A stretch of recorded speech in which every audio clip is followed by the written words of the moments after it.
the weight no crown can show. From the outside, power looks effortless. Gold, ceremony, and authority create the illusion that leadership is carried lightly, worn like a crown that never presses down. But there's a weight no symbol can reveal, a burden felt only in silence, only in moments when no one is watching. This story matters today because the greatest pressures of leadership are rarely visible. We praise confidence, decisiveness, control. We rarely ask what it costs to carry them. And for one sheik, the heaviest burden was not power itself, but the loneliness that came of holding it. He learned this early, long before responsibility was officially placed in his hands. As a young man, he observed how conversations shifted when elders entered a room, how truth softened in the presence of authority. He noticed how people protected leaders not with honesty, but with reassurance.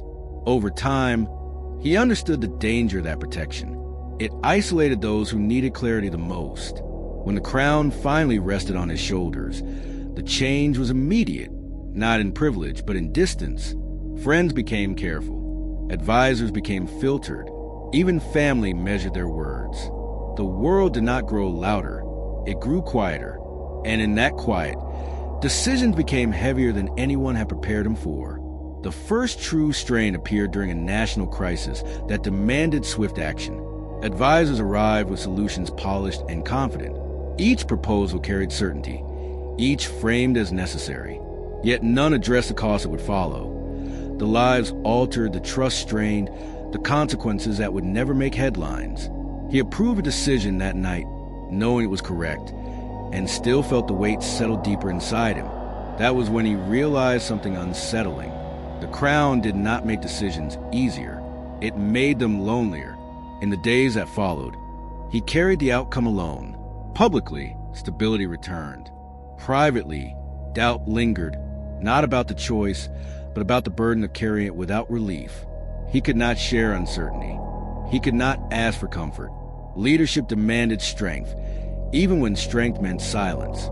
And slowly, he began to understand that the greatest challenge ahead was not ruling others. It was learning how to carry the weight without letting it hollow him from within.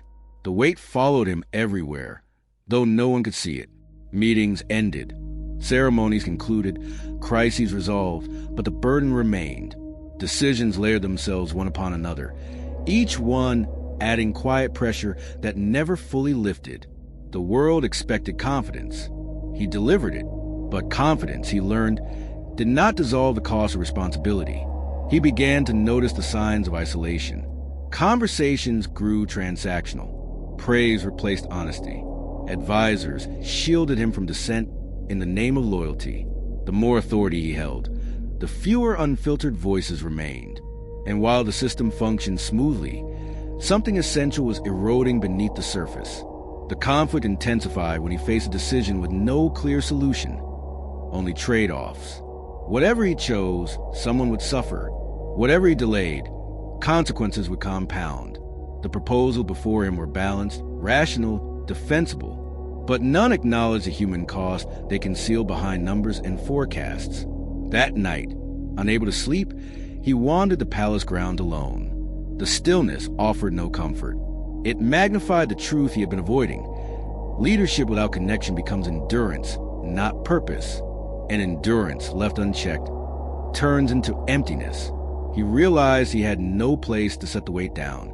The turning point came unexpectedly through a private exchange with an elder he trusted, someone no longer seeking influence, only clarity.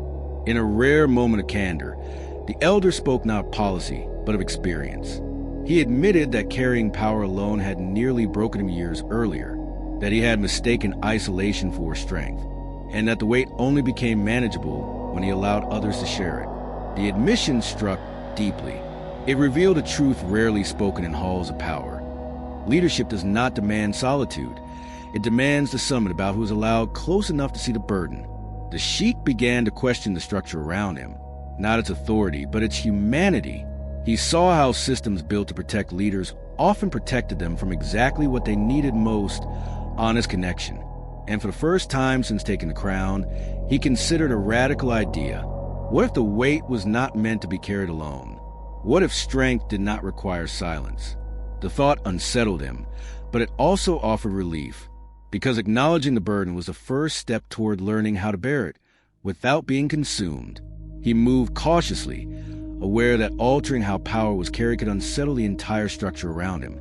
The palace was built on distance, formal channels, filtered counsel, controlled access. Breaking that distance without weakening authority required precision. Trust, he knew, could not be expanded recklessly. He began by redefining proximity. A small circle formed around him, not the most powerful, but the most honest. Individuals chosen for their willingness to disagree, to speak plainly, to prioritize truth over comfort. Their role was not to advise on strategy alone, but to challenge perspective, to surface doubts before they hardened into isolation. The effect was immediate and uncomfortable. Conversations changed. Decisions slowed, not from indecision, but from depth. Assumptions were questioned. Emotional cost was acknowledged alongside political consequence. For the first time, leadership felt less like endurance and more like responsibility shared. But resistance followed. Some advisors saw the shift as vulnerability. Others feared loss of influence. Rumors circulated that authority was being diluted, that access was being restricted unfairly. The structure pushed back, testing whether this openness was temporary or transformational. The true conflict emerged during a moment of crisis, when pressure demanded swift action. The familiar instinct to retreat into solitude surfaced.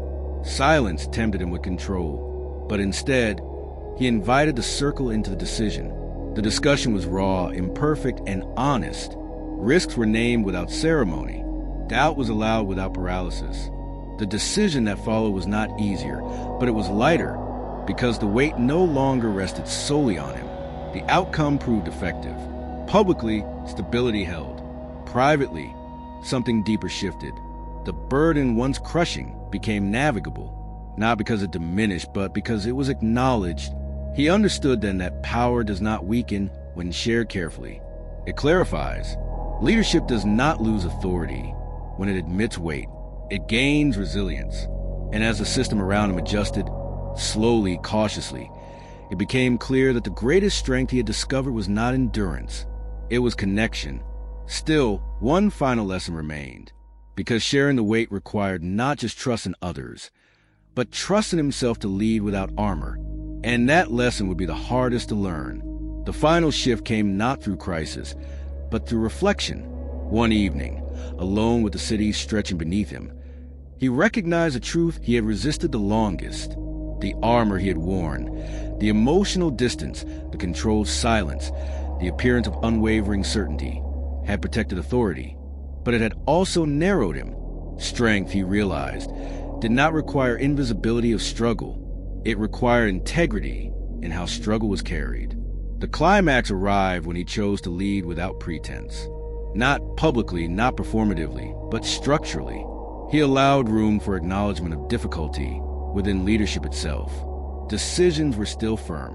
Direction remained clear, but certainty was no longer manufactured. When risks were real, they were named. When outcomes were uncertain, preparedness replaced bravado. The crown remained steady, not because it had weight, but because it bore it honestly. The response was subtle but profound. Those around him adjusted. Advisors became more candid. Responsibility distributed itself naturally. Trust deepened. The institution grew quieter, not from suppression, but from alignment. Leadership was no longer sustained by endurance alone. It was sustained by clarity. The resolution settled in slowly. The weight never disappeared. It never would, but it transformed. What once pressed inward now grounded him. What once isolated him now connected him. He carried responsibility not as a burden to survive, but as a purpose to inhabit fully. Standing there, he understood something few ever articulate. The crown does not reveal strength. The way one carries what it hides does. And in learning to bear that invisible weight without surrendering himself, he became something rarer than a powerful ruler. He became a whole one. Sometimes the smallest shift in perspective becomes the beginning of a new future. The weight